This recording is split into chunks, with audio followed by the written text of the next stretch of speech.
you are known, and I represent Engineering Informatica, that is the coordinator of the DEDALUS project. Now I'm going to give you a very quick overview of the project, and my colleagues will take the floor and will provide specific and detailed information about the main achievement of the project. At the end of the project, we are close to the end, that is 30th of April. The project identity. So, engineering is the coordinator, 23 participants, 10 different countries, and 36 months or 3 years of project. We are going to end in 1 month, and you can see 7.3 million of budget and more or less 6 million of funding. And again, data-driven residential energy carrier agnostic demand response tools and multi-value services. Apart from the buzzwords, of course, I explained basically which are the main concepts, are the basis of this project, and which is the level of innovation of it. Okay, so the main objective. The first point is related to social science and humanities, because since I told you that basically we are involving people, it's quite important from the beginning to involve them in co-design and co-creating the different services and applications, just to improve the level of user acceptance at the end of the project. The idea is not to take technicians to think about possible applications and then to give them to deploy in their premises, in their houses, the applications, and then wait that they accept technologies that has been in some way imposed. The idea is to create from the beginning, involve technicians, people from residential buildings, and experts in social science and humanities that can guide the process of co-creating and co-design services and applications together with occupants. Of course, the idea is also to exploit what's already done in previous research projects like eDream, Bright, Matrix, DigiBuild, and so on, starting from the AI services, data-driven services, and digital twins that have been already developed in other projects.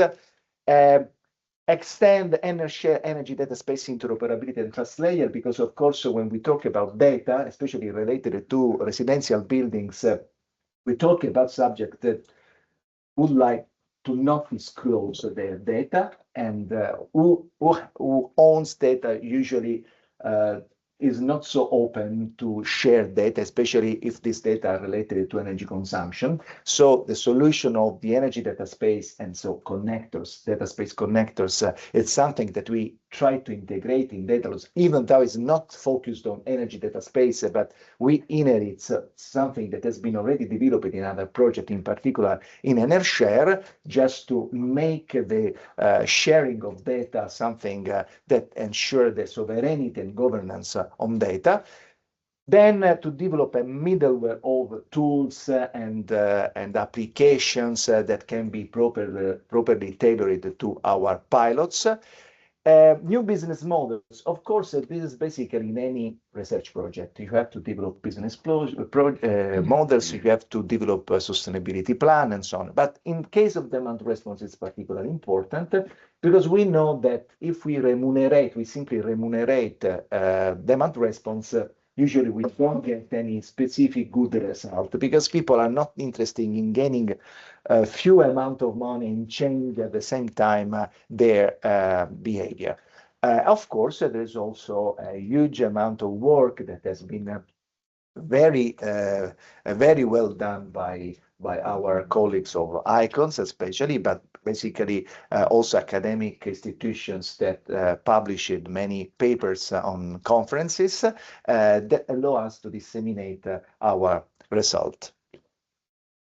So the context, when we thought about this project, we understood that the context is the residential building context, in which there is a flexibility that usually occupants are not aware of.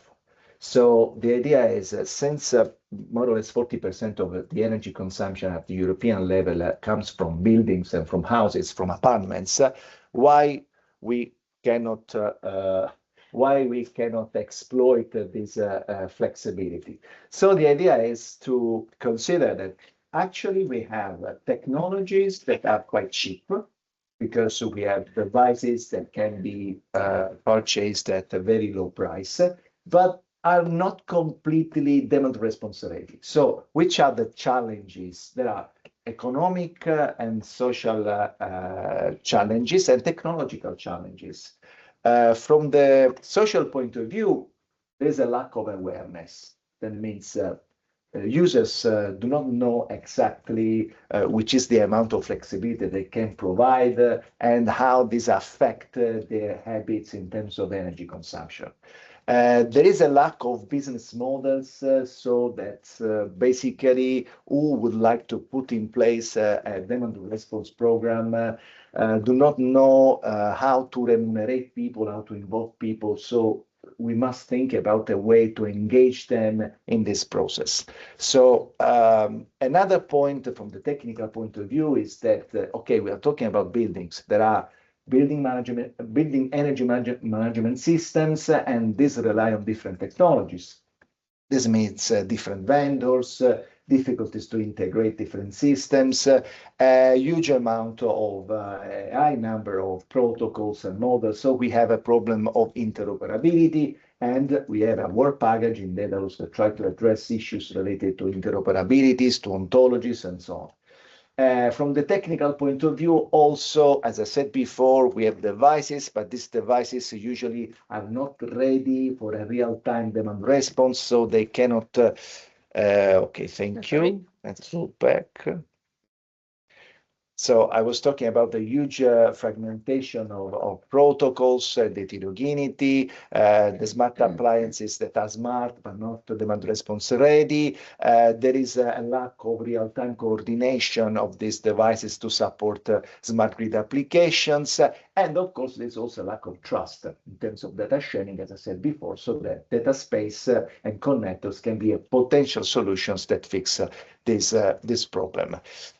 So, in terms of outcomes, of course, we expect a business layer that is focused on innovative, new business models that are demand response building centered, so that we can promote properly demand response programs to adopters. We have to develop, and we develop the technology enablers. So smart loads residential appliances that now are demand response ready, flexible appliances. And an important part of the project is the methodology that we applied to involve end users, because of course this improved a lot the user acceptance in terms of adoption of new technologies, applications, tools, and so on. So this is the last slide, so probably from now on it will start to work properly. And this is the slide related to all the pilots. We have 7 pilots, 5 are classified as front runners, that means early adopters of the technology. So we deployed our technologies on these 5 different pilots, and then 2 multipliers. That is a sort of experimentations in terms of replication inside the lifetime of the project. As you can see, we have a pilot in Austria, Denmark, Greece, Italy, and Spain. So it means a different climate zone, different areas of Europe. And we have different keywords that probably are not so visible because it's white on yellow. But basically, in the first case, in the Austrian pilot, we talk about energy communities. In the second one, the keyword is power and heat, because we talk about district heating, so the combination of heat and electricity in order to provide more flexibility. In Greece, we combine power and gas, so another energy carrier. In Italy, power and comfort, because we are talking about a very important pilot concerning a building that hosts people that need caregivers, so are assisted by caregivers. So it's our case of fragile people involved in the project, and we got very interesting results in this pilot. And in Spain, we have a demand response at district level, and the keyword, of course, is district level flexibility. In the case of Ireland and Romania, we have Power and heat, again, in a different form, that because we are talking about how to convert to exploit the inertia, thermal inertia. So it's the connection between power and heat. And in case of Romania, we have the aggregation of flexibility in a campus, university campus, using blockchain and smart contracts to, in some way, track all the transactions of this small amount of flexibility that is aggregated in a huge amount of flexibility that can be sold on the flexibility market. I will not go in details because there is a presentation mainly focused on pilots. So just to avoid repeating the same concept, I will simply show this slide to give just an overview of the pilots that will be discussed later. So now it's time that I give the floor to my colleague, Sara Casaccia from the University Politecnica delle Marche, that is going to present the educational kit, because this is a very interesting result of the project, because it's able to transfer very important concept to potential interested partners, especially students and so on. So I leave the floor to her. And after that, we will proceed with the main topics that more or less overlap the work packages, but it's not exactly presentation work package per work package, but it's concept and topic per topic. So, Sara, the floor is yours. Thank you so much. Thank you, and sorry for the quite funny presentation. It's another file, right? No, it's in the same. Okay. Yeah. Okay. Thank you so much, Diego, for the presentation. I'm Sara Casaccia from Università Politecnica delle Marche in Italy, and I want to present this really nice outcome that is the educational kit, that is a small book that you can find in the table. Sorry. Oh, sorry. The motivation for which we develop and write this educational kit is based on these three main pillars. The first one is to provide awareness on demand response strategies, because we think that it's really important that people knows this aspect. And the second one is the engaging the residential sector, because we find that there is significantly potential flexibility in this kind of specific building sector.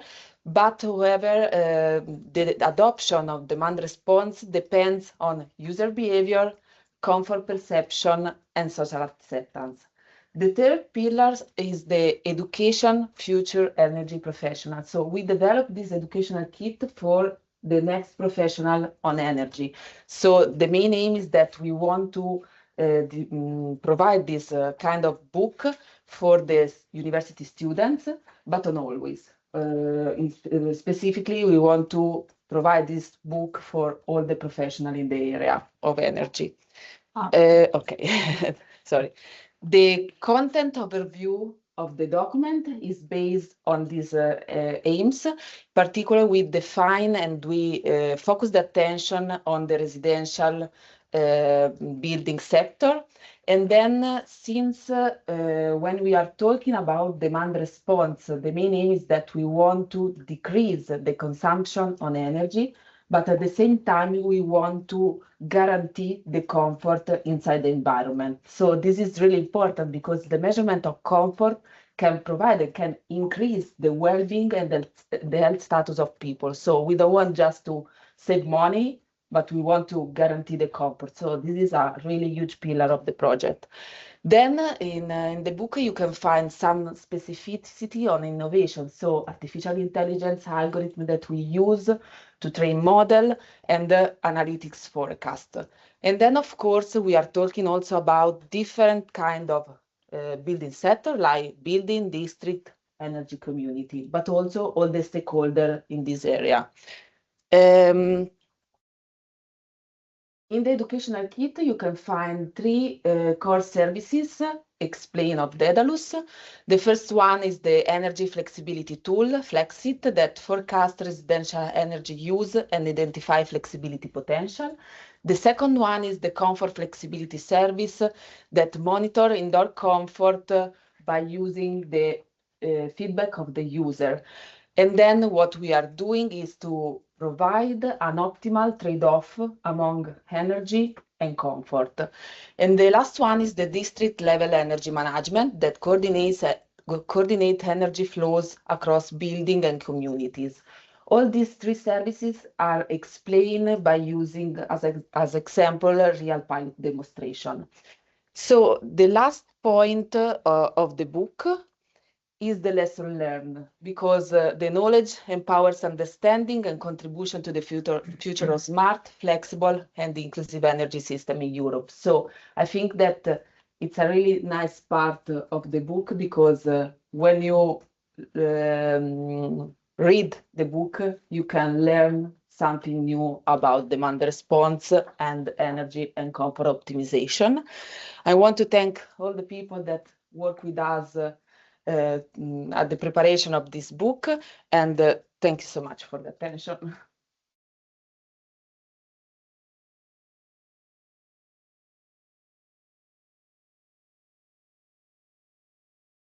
I think that now it's time for Christoph.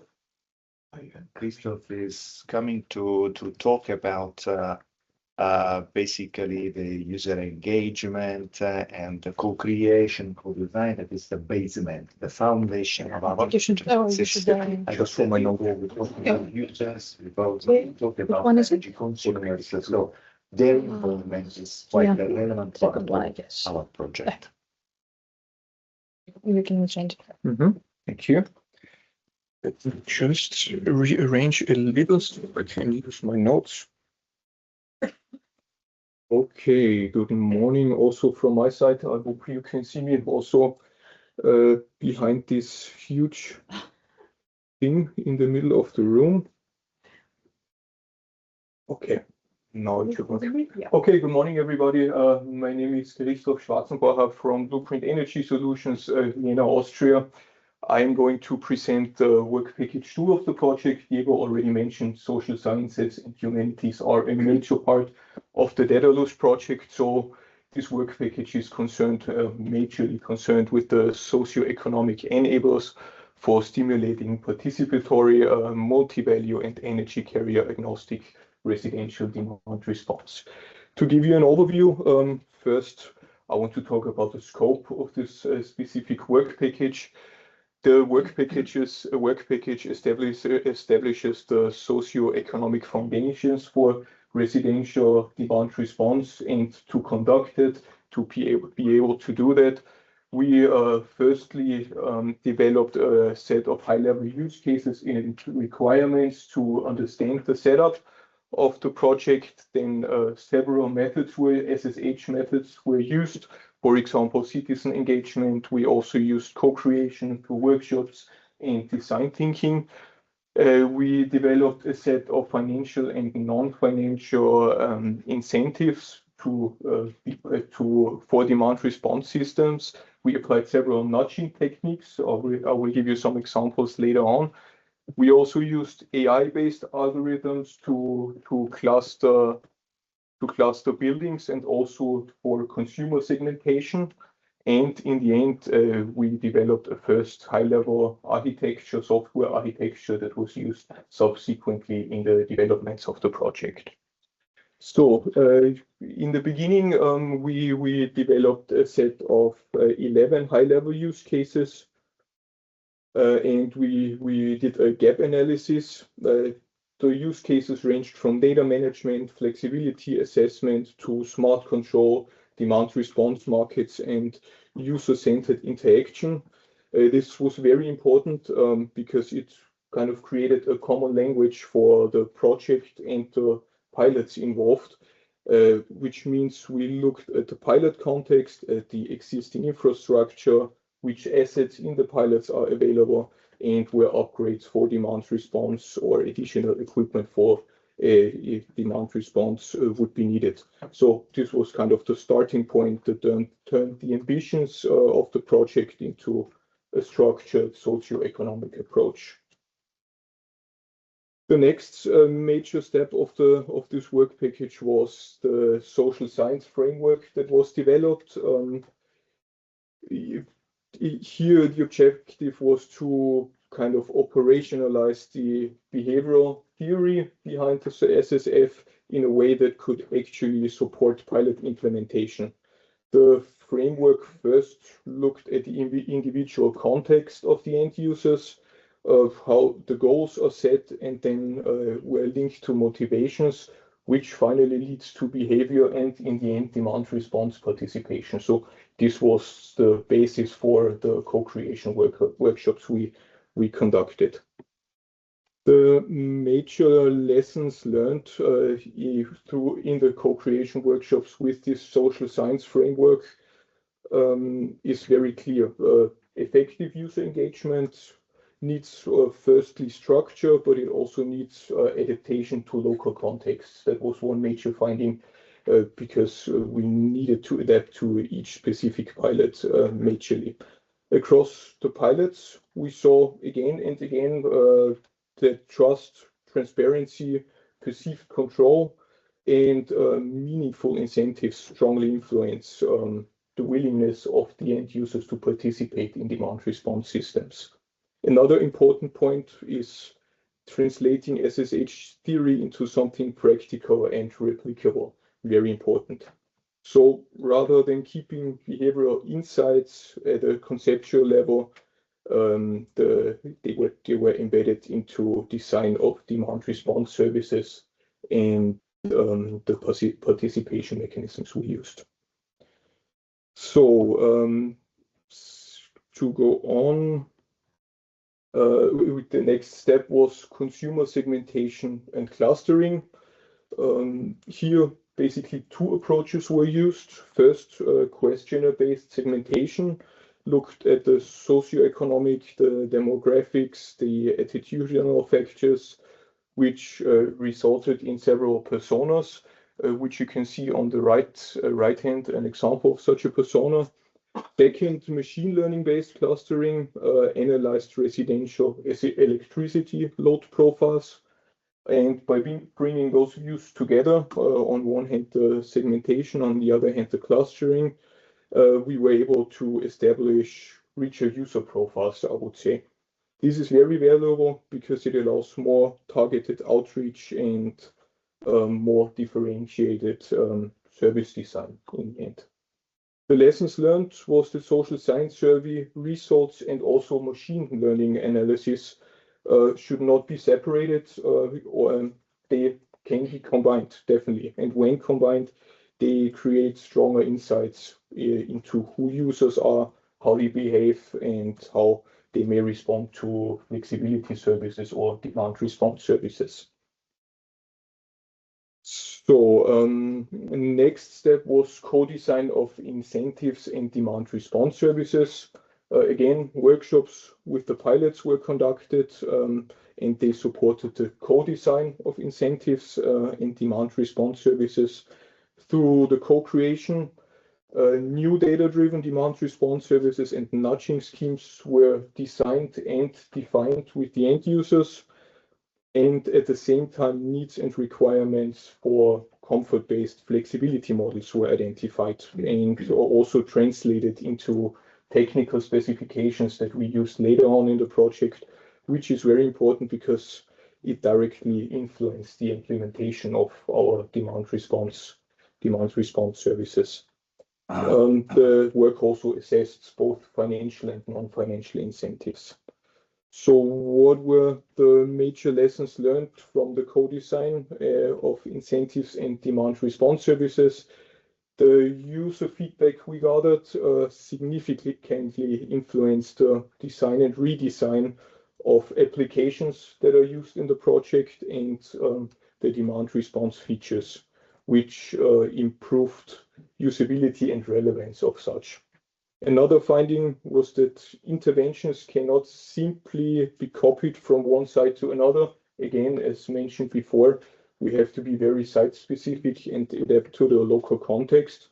So in terms of innovation, I would highlight three main aspects that proved very helpful. First, structured co-creation as an integral part of demand response service design. Second, the integration of behavioral nudging into data-driven demand response strategies. And third, the shift from purely technology-driven development towards a more user-validated solutions with the feedback we gathered.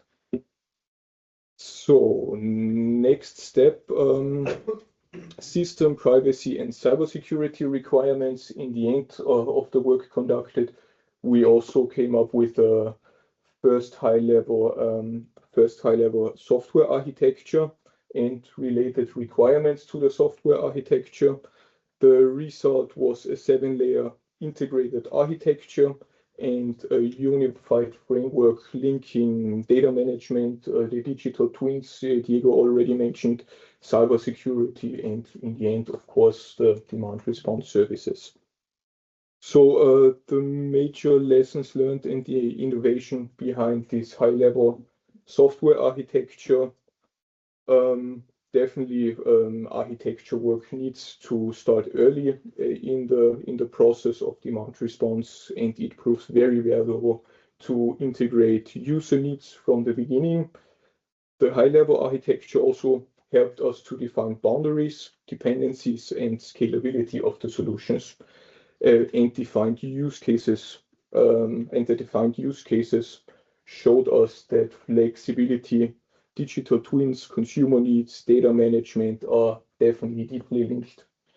So another strong takeaway, cross-domain collaboration, not optional, it is important for effective and deployable demand response services and demand response systems. So one last slide from my side, the conclusion. I think the main innovation of what I presented is that we should not treat user engagement, behavioral analysis, and technical design as separate activities. Instead, it proves very beneficial to connect them in one socio-technical and one socio-economical approach for, in our case, residential demand response. What this meant in practice is that use cases, social science methods, segmentation, clustering, co-creation, and software architecture work all fed into each other. Okay, thank you for your attention. I will pass on to my colleagues. Thank you. Very much. So now it's time to move to the next topic. Susanna from Practice is going to explain what we did and what we achieved in terms of data models, ontologies, interoperability. So now the floor is yours. Okay, thank you. Good morning, everyone. My name is Susana Gutierrez from Carti, and I'm going to okay, thanks. And I'm going to do an overview of Work Package 3, which is mostly devoted to develop the technological backbone of the DEDALUS project. First of all, I'm going to give you the objectives and concept of the work package, following by an explanation about the technology stack we have developed. And I'm going to go into the main achievements of the work package. Then I will show you an image about the deployment of the different technology enablers across the different pilots. And finally, I'm going to go with the lessons learned and also with some information about the impact of the work package. Okay. The main goal of this work package is to develop a set of technology enablers focusing on scalability and interoperability, and that we then be used by the high-level services from work package 4. First of all, we have the IoT platform. Then, and concerning interoperability, we have the energy data space interoperability layer and also the DEDALUS ontology. Then we have the flexibility tool that is able to assess and also forecast flexibility insights. And finally, and concerning privacy, security, and so on, we have the blockchain platform for data exchanges and flexibility tokenization, and also the privacy and security layer. Okay. We can distinguish different levels in the technology enablers we have developed. And first of all, we have And regarding devices and IoT, we have the demand response ready IoT platform. Then about interoperability, we have the firewall-based interoperability layer and also the DEDALUS ontology regarding semantic interoperability. Then we have the flexibility analysis carried by the flexibility assessment tool. And then, and about market mechanisms, we have the blockchain platform that is able to exchange flexibility and also makes possible demand response. And finally, and very important, the privacy and security framework, because I think that in order to involve the users, sometimes the problem is trust. And I think that here, with blockchain and also with the privacy and security layer, once the technology is understood by the users, I think that we can increase user trust. Okay, about the main achievements of the work package, first of all, we have evolved the IoT platform in order to have a platform ready to be deployed in different pilots. We have the firewall-based interoperability layer that makes possible to communicate between different components and stakeholders. We have the DEDALUS ontology that creates a common vocabulary for the different components in order to speak using the same words. Then we have the flexibility assessment tool, which is applicable both to buildings and districts. We have the blockchain-based interoperability layer that supports flexibility tokenization and also demand response. And finally, the privacy and security layer that ensures secure and also trusted data exchange. The IoT platform allows the different components to use the IoT devices, not only gathering information from them, but also controlling them. Always having in mind demand response, okay? And the firewall-based interoperability layer make possible to communicate different components the same way, and together with the DEDALUS ontology, the different components can speak using the same vocabulary. The flexibility assessment tool transforms the data that has been gathered using, for example, the IoT platform into flexibility insights. The blockchain-based interoperability enabler supports flexibility trading and automatic demand response. And the privacy and security layer ensures that the data is shared in a trust and also secure way. In this image, you can see a picture of where the different developments have been deployed. Sorry, because I think that I haven't uploaded the last version of the image because here is written the name of the tags. Sorry for that. But for example, in this case, in Spain, we have the IoT platform, the DEDALUS ontology, the flexibility tool, and also the blockchain platform deployed and more or less in the rest of the pilots. And the different technology enablers have been deployed concerning and using different devices and infrastructures, allowing different demand response use cases, and also always focusing on interoperability. About the lessons learned, and as you can see, because we are always speaking about interoperability and so on, we think that interoperability is essential and almost in these kind of systems where we have different actors, a lot of systems that should collaborate and so on. Then having real pilot data is crucial because that way, for example, the flexibility tool needs real and secure pilot data to be gathered in order to carry out the work, in this case, the flexibility assessment and forecasting.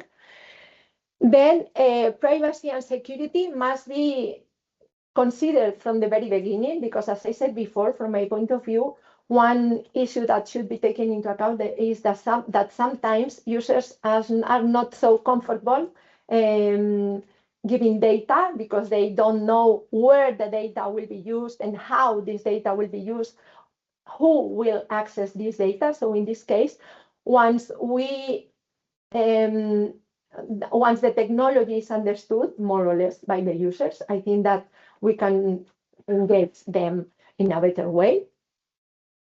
Also, modular architectures are they are really needed in this case, because we have a lot of systems, a lot of stakeholders to be speaking in some way. And also, as I said before, transparency mechanisms, as for example, the one provided by the blockchain platform, are key in this case to increase user trust. About the impact, we can say that Work Package 3 technology enablers, together with Work Package 4 high-level services, we make possible residential demand response ecosystems, always focusing on interoperability and usability. We support data-driven flexibility services, always taking into account privacy and security. And I have to say that all of the technology enablers are now ready to be reused in future projects and also in real-world applications. And that's all from my side. Thank you very much. Thank you, Susanna. Thank you very much. As you can see, we started from models ontologies, but we also implemented some applications, ethical applications like the flexibility tool.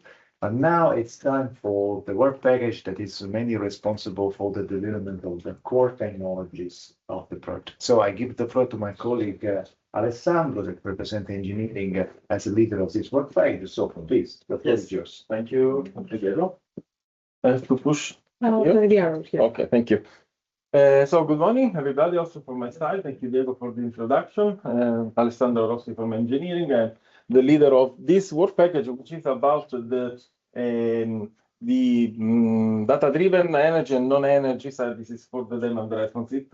This work package concludes and completes the work package already presented by Susanna with the complete set of the technology enablers provided by the project and developed into the pilots.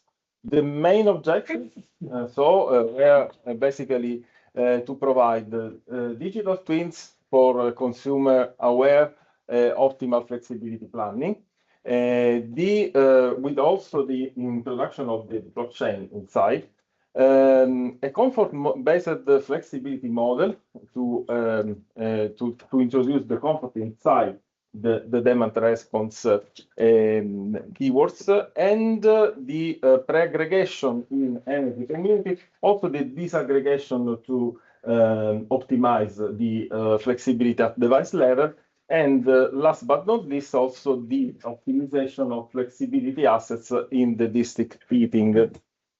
The main concept here is that in the traditional demand response is based on price signals sent to users. It is really asset-centric. It creates so low trust for the consumers, which are basically passive actors inside the demand response. What we wanted to provide in order to ensure long-term engagement of the users was to pass from passive consumers to active flexibility actors. So the comfort and the behavior-driven optimization that we provided with this human-centric approach that we had in our project allowed the involvement of the users inside the demand response life cycle, using also personalized nudging application and feedbacks from the system. This is okay. why we tried to go beyond the state of the art in the demand response. As Diego said, the first thing is that we didn't want to work only on the electricity aspects, but we also introduced the multi-energy optimization, so using also heating, the gas, the electricity. The second point is that we moved from a household level to a district and community level of optimization. The other point is that we passed from static programs to adaptive artificial intelligence enabled services that adapt themselves according to the context, the situation, the feedbacks. As I said, the comfort, instead of being a static derived variable, is central to our approach. The comfort is a variable of the optimization. And the other thing is the low trust that we tried to improve using mechanisms like the blockchain for the transparency, the digital twins for the visualization, and also the data spaces, as Diego said, for the sovereignty of the data.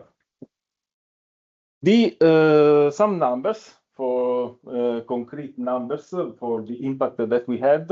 We developed 5 different digital twins.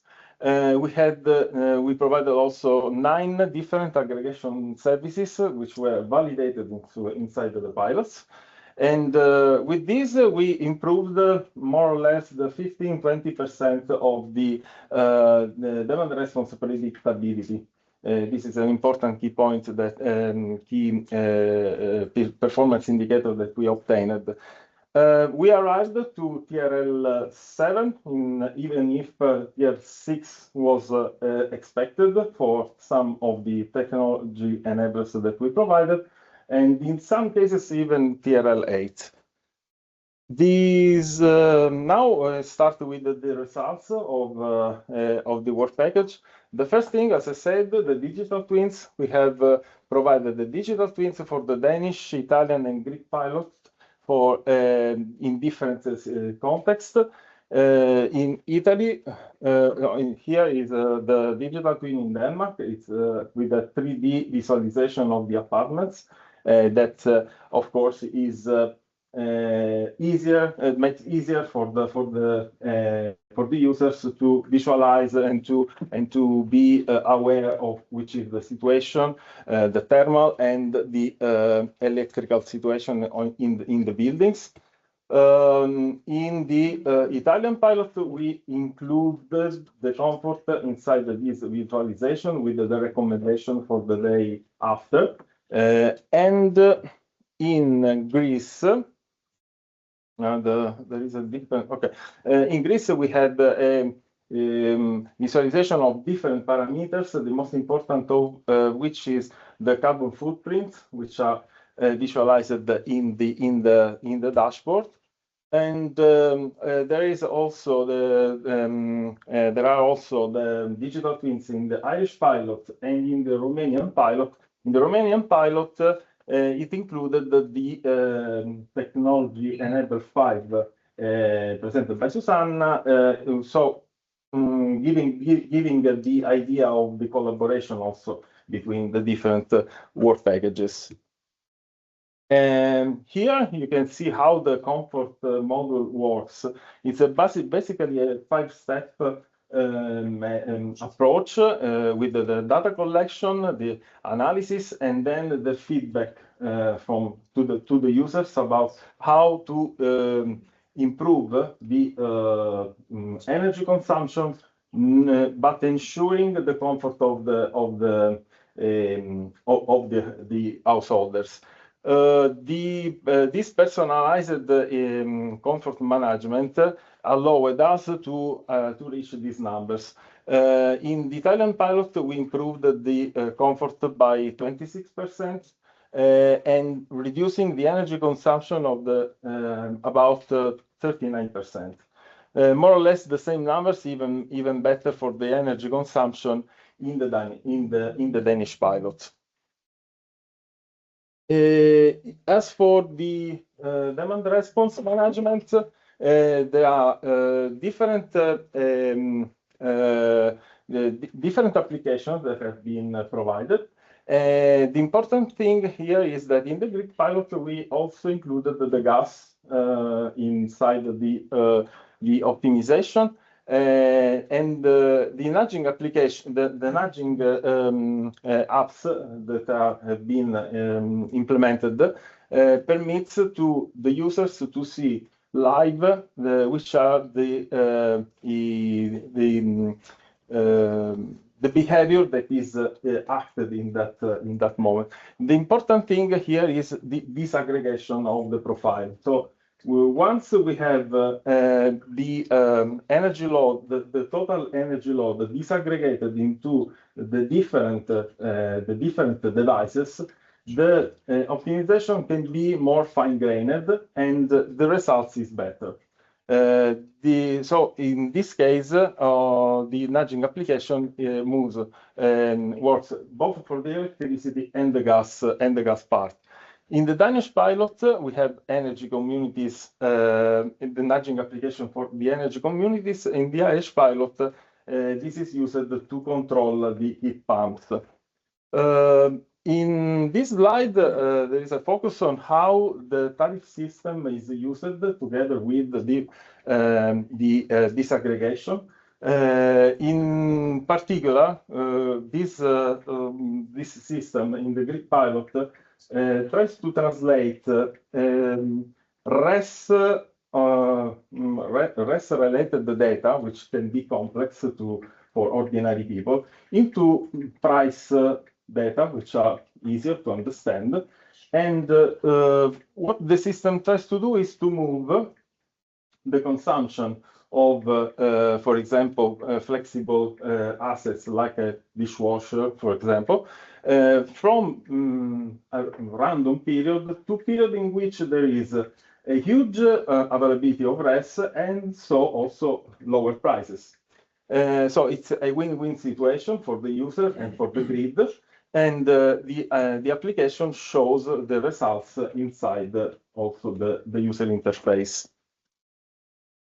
In Austria, there are these two applications. The Energy Community Platform is for the energy managers, and the Energy Community App, which is for the customers. The Energy Community Managers can have in this visualization historical data, forecasting. Also, the billing is managed by the application. The users instead can use the application to share these the flexibility related data. They can see live which are the consumption. Also they receive recommendation, for example, when like just an example, it is better to charge the electrical car, something like this. So it's an application for both the two kind of behind the curtains in Austria. We have the Universal Security Gateway, which acts as a bridge between the IoT, the data collection, to the pre-aggregation platform.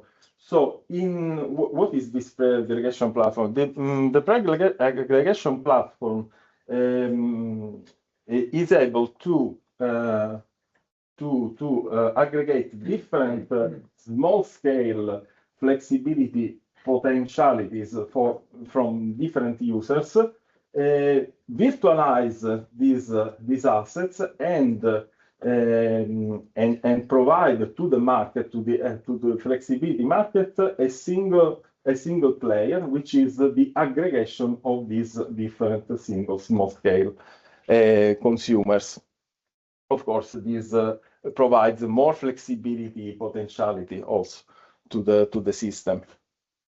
This is the last result I wanted you to show, which is about the Danish pilot. In the Danish pilot, there is a hierarchical control architecture that moved from the traditional building level to apartment and room level. So this also, the important thing is that users are put inside the loop of the optimization. Also in this case, the users can see how the optimization changes according to the comfort profiles that they introduce. If something happens, for example, because some flexibility event happens, the users are immediately nudged by the reason why the scheduling was changed and for which reason. So the main conclusion of this work and of the work package in general is that the involvement of the users is important and can be achieved only putting the users as active players, not only passive receivers of demand response services. This is the key message that the work package wanted to provide. And I want to thank you and all the people working in this work package. And I'm glad for the questions. Thank you, Alessandro. So now it's time to move to pilots because we saw the main technologies, even though it's very quickly and applications that have been developed. Now we are going to see example decided pilots. So the deployment of this technology in residential buildings, different areas, different characteristics, different people involved.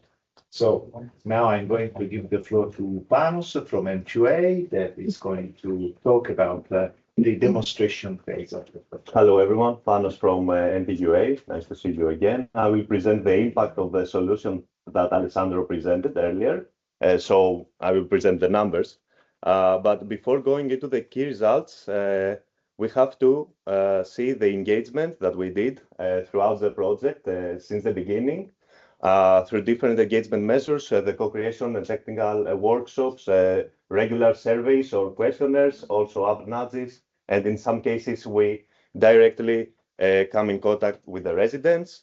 And this, as a result of the project, we have over 400 consumer engaged in demand response projects, including elderly people, students, and also immigrants. In addition, we have to see what is the user acceptance of the solutions that we have developed.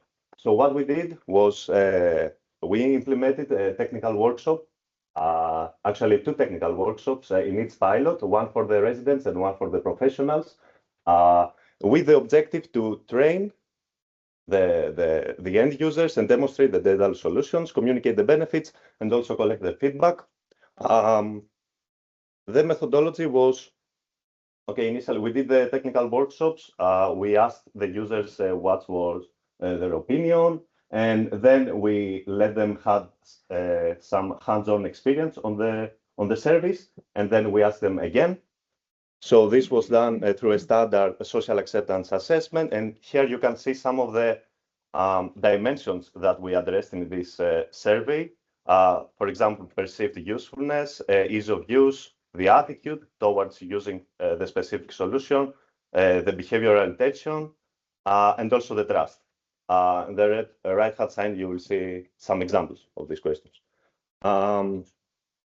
Okay.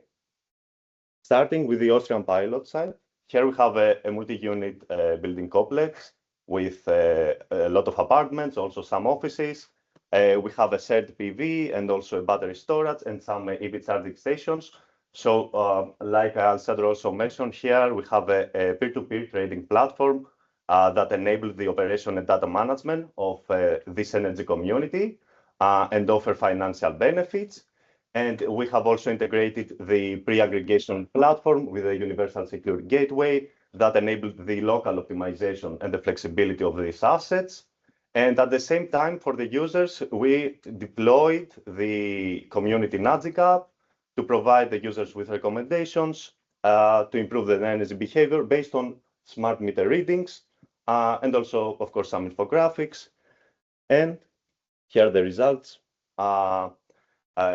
Almost 50% reduction in the energy bills for the energy community members, increased the self-consumption of the community PVs by 20% almost, and we have over 38 nudging up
interested in using the platform that we developed in the project.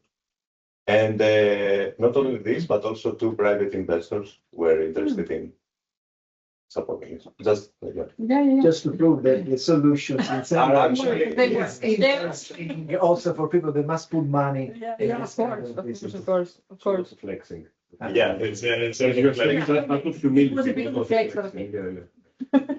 Okay, yeah, so from the Fortesie side, Kostas, do you would like to add something on that? Yes, in FORTESIE we have made relevant design so that we can enable multi-buildings renovation strategies. For this reason, the architecture enables the sharing of trusted data between all the stakeholders. And through testing the solution, we can confirm that by grouping similar buildings into shared energy performance contracts or through multiple sites renovation, we can reduce the relevant costs and the timeline. Mhm. But of course, it is needed to make a scale so that we can also engage further the citizens as a whole and not specific target groups. Mhm. So in this way, we can indeed promote renovation wave and enable that. Yeah. Any other comments on this before I go to the next topic?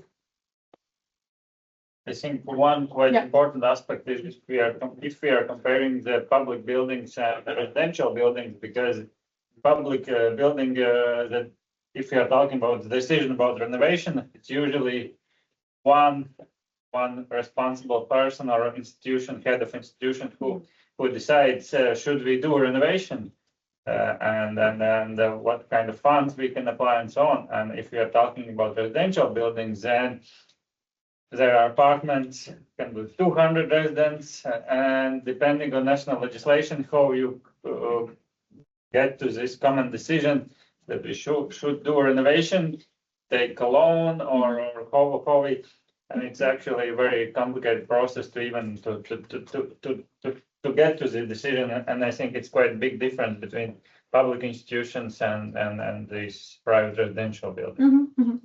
That's actually interesting because this is the financing part is the next topic that I would like to discuss, because as we all know, the financing part of the renovation is the hardest part. I mean, it's the first part. I think that everyone, either household or public building, thinks of and tries to figure out how to cover anything. So I'm guessing that having alternative financing schemes or like alternative green loans, as we've mentioned from Manuel or Jean-Luc, could help. So Manuel, since you're in front of me right now, would you like to share a bit from your green loans and how you work with these and how you've seen from your experience with people that you work with, how this works from them and how it helps, or what are the challenges actually? Yeah, thank you. So I would say that from our experience, one of the biggest problems here is the need for a big or a longer maturity of a loan. So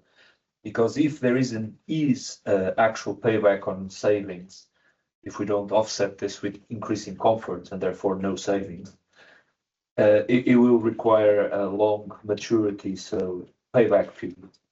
And what we've seen is, sorry, that banks and traditional institutions are not very aware or aligned with this kind of operations. So we've tried, and that's why the green loans were an option. Another option was to try what we do at Cooperative, which is crowd lending, and therefore let's say making our investors, which are citizen investors, most of them, aware and sensible, so meaning available to be lending at 8-10 years loan periods. And we've brought this actually to the Energy Efficiency Financing Coalition, which is something that now the European Commission is putting a lot of momentum. I've just learned yesterday that this will be highly focused in the citizen pack for energy efficiency. So this idea that there will be a joint group at European and then a national level with this energy efficiency financing coalition to test these new models. And two things I think are relevant. One, when you have grants available by national authorities, especially for innovation, and we see that this is pretty critical from some for some member states, to provide blended finance solutions. These are a bit tricky to develop. I believe that's why the Commission is pushing for these national hubs so that you can sit at the same table, banks, policymakers, etc. So blended finance, where you can have the grant and the loan. And the other thing is taxonomy at European level for these kind of green investments.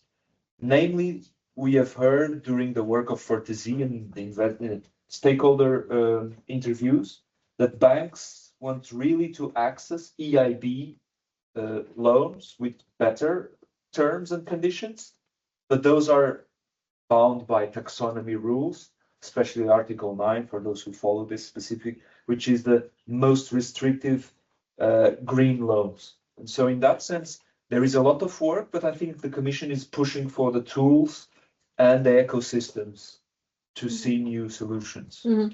Yeah. I think that DEDALUS also has been working with financing schemes or something similar. Am I right? Yes, of course. I don't know if Anasios, that is this activity. I think we have not been working with specific financing schemes, but we've identified the need to do that. But on what, and actually the need is obvious, but at what level, at which level? So because as I mentioned during Work Packet 6 presentation that we almost in every plenary we had the workshop, I want to flip the question now to the audience and ask them which do you think is the biggest barrier for flexibility solutions right now? DEDALUS, for example, we've done it before, but FORTESIE also. So which is the single biggest barrier now for flexibility solutions in Europe? Which do you think it is? Regulation. That's what you say, but what do you say from a FORTESIE perspective? Lack of interest. You mean for flexibility market or just for flexibility products to be, I mean, in the European projects domain, we talk about flexibility like it's something that's happening everywhere, but it's not the case in the actual world. So what do we lack so that what we discuss here can be, so your colleagues, for example, can show you in the lab what happened yesterday, not in the context of the European project bubble, but in the real world outside. What would you think would be the single barrier? So, for example, some people here mentioned regulatory barriers. What about you, Dan? Of the physical properties of the grid. The physical properties of the grid, that's the second one, but a third one from you, and we finish for the session for all this. What would be from your perspective, from having worked with from your perspective of the project that you've been working? What would you think about? Lack of awareness or of trust. involvement? I would say involvement is the closest one. I would say it's the lack of physical assets. So we're talking about flexibility while there is no, for example, electrification. It goes to a certain degree. How can we promote flexibility if we don't have anything to be flexible with? So, for example, for DEDALUS, we've been working on dryers and washing machines. From FORTESIE's renovation, so monetization and let's say the ESCO model. The critical thing that can also bring the two projects together here is through the monetization of flexibility, we can actually repay the loans faster. Our investment in order to electrify a house, whether it's EV charger or heat pump or whatever, goes to the same principle with the ESCO model. However, in the ESCO model, you reduce consumption, right? So we can do also that with the heat pump, but that will take like seven years, for example, to repay the heat pump if we do it only based on efficiency. But if the asset is actively in the flexibility domain, the flexibility is monetized, the retailer participates, then the repayment of the loan or the investment could be done in a much smaller, let's say, period. So, and actually, in our side of business, we always think about barriers, for example, regulatory infrastructure, smart meters, financing. However, what actually exists over there is that there are not enough flexible assets so that we can actually see these solutions in practice generating revenue for the customers. Even though electrification goes very well, it's at least in a discussion of the EU for the last, I don't know, 4 or 3 years. We actually have to push forward, and I think combining the ESCO model with an efficiency gain, with the flexibility gain, is a very challenging but also interesting perspective that we can. That gives you the aggregator dimension, Exactly. which individual households might not have. Exactly, because I mean, you open renovation, right? Insulation costs you to a certain degree, and it can manage like 5-10% perhaps reduction of consumption. Load shifting towards specific periods, whether they are cost efficient or green efficient, whatever, gives you actually a very good point through passive efficiency to active consumption and monetizing these prospects. And I think it's something that it's worth integrating into the financing scheme, which we haven't done so much, but we identify the need to do so. And it goes hand in hand with storage as well, which I think we will see a big rollout of storage in the next 10 years due to price reductions. Yeah, I mean, we have customers right now from the retailer side of the business who come. We try to recruit them for pilots because they have storage, and they boasting come to us, say, look, we reduced, we don't need you because we have a zero bill home. You have a zero bill home, but you have a zero flexibility home. You manage to on let's say factory settings to operate your battery, but that means that you are losing all the additional revenue that we could have had together. You can split it, okay? We are reasonable people. We can split the profit, but still. This discussion is coming into the domain very fast way. Thank you. Thank you very much. So, someone mentioned that the policy barriers and the EU policy barriers. So, what do you think are the, like, let's say, the main policy barriers currently? And it's a shame that RPO left because maybe she would have to add something to that. So which do you think are the main policy barriers and challenges that there are right now in the EU, and why, based on these barriers, why let's say the awareness does not become engagement or action for the renovations? What do you think about that? For point of view of DEDALUS, since we talk about flexibility, probably the main barriers are related to the market of flexibility that is not always the same in every country, probably is not managed at the European level in a harmonized way with the same rules everywhere. So, of course, the adoption of these solutions that we investigated during our research activities is not so easy to be put in place the day after because of the differences among the countries and about the mechanism of the flexibility, about the stakeholders that are involved in the value chain. So, of course, if this is not unified, it's difficult to adapt and maybe sometimes develop from scratch again some solutions that have been developed. So I think that this could be a sensitive topic to be forwarded at the European level in order to have the same view and to work on the same environment. Do you think that having let's say, a universal European level, let's say, policies or whatever could work? And I'm thinking of that. That's just, I'm trying to be the devil's advocate because I'm thinking that, there are a lot of cultural differences between the different countries of the EU, from like starting from Greece to all the way to Scandinavia or whatever. So, do you think that this could work? Maybe it would. I don't know. Just food for thought. Well, I think I'm not an expert. Yeah. It's a very complex question, but probably, the differences are there because we cannot deny that there are many differences among the different people around Europe, or cultural background and so on, even in the same country. Yeah. There are many differences. And I think that this is a societal challenge that when you want to take flexibility from user, you must undertake. So if you have to develop applications or tools or nudging or whatever, you must take into consideration that you are talking to different people with different culture and so on.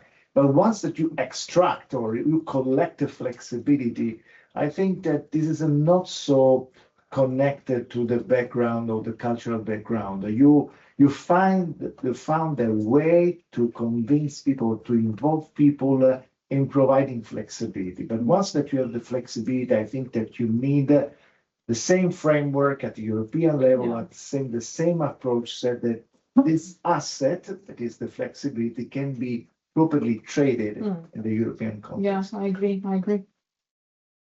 Any other comments from the FORTESIE side or anyone else that would like to add something to that? I mean, I don't know if Dimitris has something to add since you're working with the policy part of the project, but in any case, anyone else can add anything. Yes, I think from what I tried also to describe in my presentation, I think also it's important the issue of the effective targeting for the renovation part, because also data, even at the national, in the same country, are sparse. I've been working now directly in another project with a municipality, and we try within the municipality to identify the proper data for effective targeting of renovation. And it's very difficult because different departments have different sets of data and they do not communicate with each other. So if we scale this also up to the national level or even at the EU level, it's very difficult part. And I think it's very critical in order to be able to identify, let's say, the ones that need renovation the most, which should be the enablers of this transition. Yeah, I agree to that.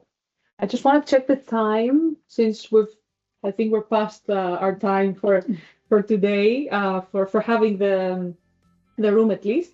So I think that we can wrap this up. If anyone else, I just want to ask really quickly if anyone else has anything else to add, like a comment based on the things that we've discussed or something else, maybe.